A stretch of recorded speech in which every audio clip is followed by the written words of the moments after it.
Jarrian Jones. All right. Jarrian Jones, cornerback, Florida State, Mississippi. I say Mississippi, Florida State, Mississippi. I say Mississippi because he's a Mississippi kid from Hmm. McGee, Mississippi.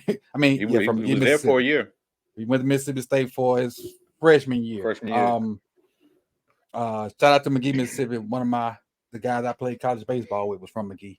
But Mhm. his RAS score is 9.87 out of 10. That's pretty darn good. Ran a 4.38 at the combine. You see his 20-yard split and his 10-yard split. All are elite. His size is not very good. Well, not I ain't gonna say not very good. It's considered good because he's 5'11. But if he was a half inch taller, it would be green because he'd be 6 feet. But who cares about that? Weight 190, which is good to be 5'11. And I think Jarrian is considered, and you tell me if you agree with this. He's considered a slot guy. Yeah, He's I considered agree. a slot guy. Yeah. Vertical is good, broad's good, and this kid's tough, man. This is a tough, hard nosed kid. Tell me what you see on tape for Jarrian Jones, Chris. Yeah, I mean, I really liked his tape. I thought he was incredibly smart, and I like those kind of players who are smart and who put themselves in good position. For me, he was one of those guys who was like one of the best click and close you'll see in any of the corners that we'll talk about or we'll see. Once he sees something, his click and close is instantaneous, and Mm-hmm. you kind of see that transfer over too when he's asked to blitz.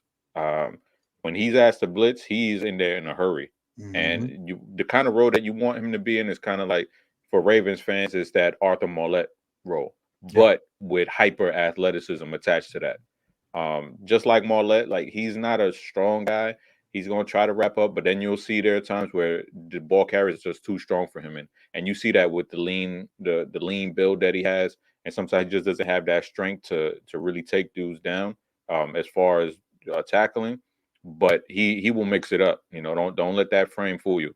He's Right. not scared to mix it up or get in there. And this year he was able to actually get some ball production too, get his hands on a bunch of passes, and this was actually his first year lining up in the slot because he was an outside receiver before, Corner. and I mean, yeah, sorry, he was an outside corner before, and they moved him over to the slot, and his production went up, and probably had his best year of his career. So I think the arrow's pointing up with him, still learning that slot role for Mm-hmm. himself because you kind of see him in that LSU game where he's just like a little giddy, Yep. like a JV player just moved up to varsity because he's just a little giddy. And I'm like, why is this dude so hyped up? And I'm like, oh, it's the first game. Mm-hmm. But then you see once you watch more games as the season progresses, you see him calm down and actually be comfortable in that role a little bit more. Yep. You mentioned ball production. And I'm looking at it. He has the most interceptions and the most PBUs this year of his 5 year career. He got snaps at Mississippi State in 2019 as a freshman, and he's played consistently. His 4 years at FSU. So he's played 5 years of college football, and the most targets he's had is this year.